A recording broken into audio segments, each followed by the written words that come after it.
We've covered the soldiers of World War II with the most confirmed kills, and even a few soldiers who just simply refused to die in previous videos.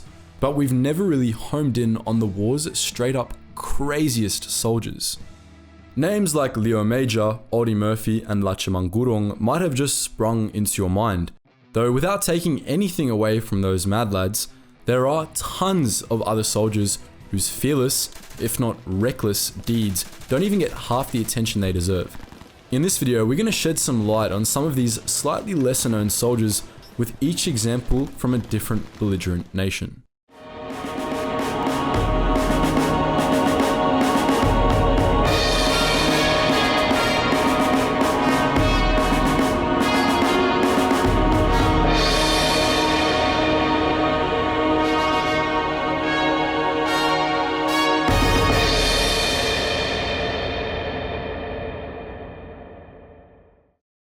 About a year before George Albert Cairns joined the British Army, he was working at a bank in Kent, England.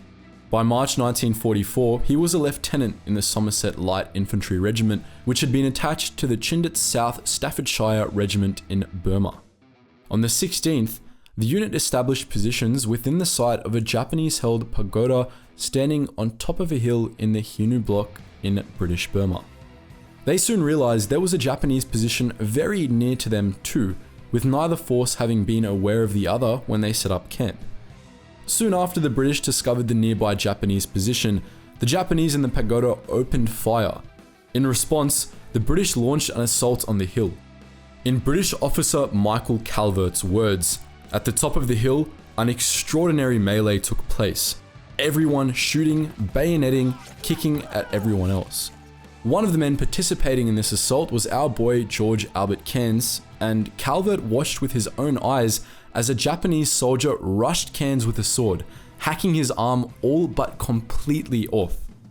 Unfazed by the loss of his limb, Cairns shot his assailant, took his sword, and then led his men deeper into the fray, swinging the sword with his one good arm. According to another British officer who must have witnessed Cairns' savagery a short while after Calvert, George, Cairns, and a Jap were struggling on the ground. I saw George break free and, picking up a rifle bayonet, stab the Jap again and again like a madman. It was only when I got near that I saw he himself had already been bayoneted twice through the side, and that his left arm was hanging on by a few strips of muscle. How he had found the strength to fight was a miracle, but the effort had been too much, and he died the next morning. Born in Victoria, Australia in 1916, Leslie Allen had a rough childhood, marred with domestic violence and abandonment. Throughout his teenage years, he laboured on farms and got huge. In 1940, when Allen was in his early 20s, he signed up for the 2nd Australian Imperial Force of the Australian Army and was designated as a stretcher bearer. While serving in the Middle East, he played a bit of recreational footy with his battalion, during which his bull-like charges at his opposition earned him the nickname Bull. By early 1943, he was participating in the New Guinea campaign against the Japanese.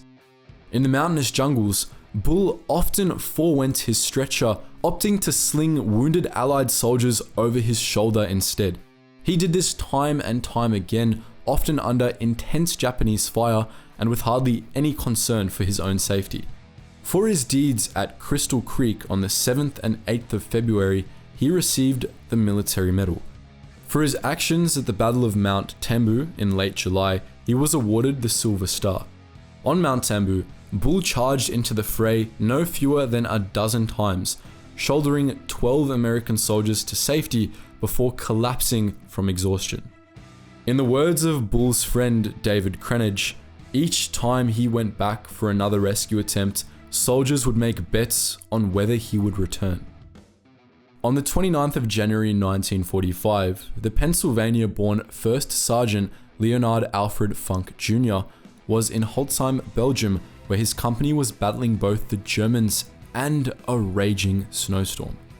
After the company's commanding officer was downed, Funk stepped up to the plate, leading the company door to door through the town, racking up kills and taking prisoners. At one point, some 80 captured Germans were placed under the watch of just 4 American men, while the rest of the unit mopped up what was left of the German defense. While Funk was away, a German patrol captured those 4 guards and started preparing those 80 German soldiers for a surprise attack against Funk's preoccupied company. Catching wind of this, Funk, with his SMG slung from his shoulder, walked casually into the German forces' midst, letting an enemy officer press the barrel of his machine pistol right into his gut. The officer ordered Funk to surrender, and Funk was like, okay, sure, while secretly beginning to unsling his own weapon. With incredible sleight of hand, Funk swung his SMG into a firing position and filled the officer with hot lead, then started spraying the Germans clustered around him. Emboldened by Funk's bravery, the captured American soldiers wrestled weapons from their captors' hands and joined in, killing 21 Germans and recapturing the rest. Funk was rewarded with the Medal of Honor for his actions.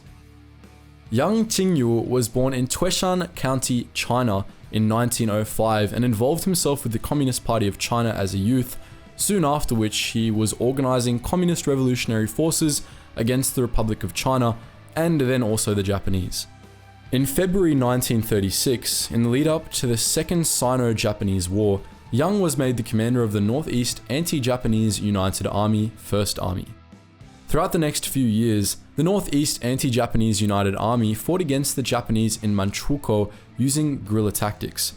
By 1938, Young allegedly had a 10,000 yuan bounty on his head, and by early 1940, with the Second Sino-Japanese War blending into the Second World War, things were looking pretty grim for Young and his men.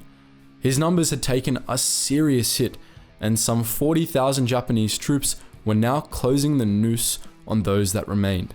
To try and break out of the encirclement, Young ordered his men to split up. In February though, the Japanese figured out where Young and his detachment of 60 men were hiding, focusing their energies on hunting him down and claiming that bounty. Young's detachment was whittled away, and soon only Young was left standing. Much to the surprise of the Japanese, however, Young continued to wage war on his lonesome, surviving in the forest for an additional 5 days. When they finally gunned him down, they cut off and preserved his head before conducting an autopsy on his headless body. Studying his gut, they learned that Young, the absolute madman, had been waging war against them on a stomach full of tree bark, grass roots, and cotton batting. Ryuichiro Kishitani, a Japanese commander who witnessed the autopsy, took the whole thing well and truly to heart. When the Japanese lost the Second World War, he killed himself after writing a will that stated, "His Majesty might be wrong in launching this war. China has steely soldiers like young Jingyu, and it would not fall." By November 1944, Friedrich Lengfeld was a 23-year-old Wehrmacht company commander serving in the Battle of Hurtgen Forest. His company had been fighting a back-and-forth battle with the 12th Infantry Regiment of the 4th US Infantry Division over a forester's house in the area of Wildeshau minefield. The forester's house was a crucial landmark that had changed hands several times, but the Germans were controlling it as of the morning of November 12th. Lengfeld's company was in the vicinity, and throughout that morning, Lengfeld couldn't help but listen to the pleas of an American soldier who'd stepped on a landmine in Wildeshau, which had become a no-man's land between the two opposing forces. The soldiers' desperate cries echoed throughout the forest, as well as through Lengfeld's mind, and by about 10:30 AM, Lengfeld couldn't take it anymore. He organized a rescue squad and led it into the minefield, only to step on a landmine himself. His body loaded with shrapnel, Lengfeld died shortly afterward. In the words of Lengfeld's comrade Hubert Geis, "After several hours of heart-rending cries and no US rescue parties, Lengfeld put together a rescue squad in the vicinity of the severely wounded American. When he was about to cross the side of the road, he was taken down by a S-mine. You can't go to any greater extreme than give your life trying to rescue someone you are fighting as your enemy in war." In 1941, a Newfoundland by the name of Pal accidentally scratched a child's face with his massive paw. Fearing that he would have to put Pal down, Pal's owner donated him to the Canadian Army, whose soldiers promoted Pal and renamed him Gander. In December 1941, the Japanese invaded Hong Kong and Gander went with the Royal Rifles of Canada to the island's defense. During his third and final engagement of the war, the Japanese lobbed a hand grenade at Gander's unit's position. Thinking fast, Gander took the grenade in his mouth and ran it at the enemy. While Gander perished in the resulting blast, he saved the lives of several Canadian soldiers and was awarded the Dickin Medal, the animal equivalent of the Victoria Cross, for his heroism. Of course, these were just 6 examples of the Second World War's most fearless, craziest soldiers. There's plenty of more ground to cover, but we want to know what you think. Would you like to see another video like this one? If so, which soldiers would you like us to include? Lastly, how many soldiers in this video had you heard of before today? Let us know all that and more in the comments section below. And as always guys, thank you so much for watching, and I hope you learned something new.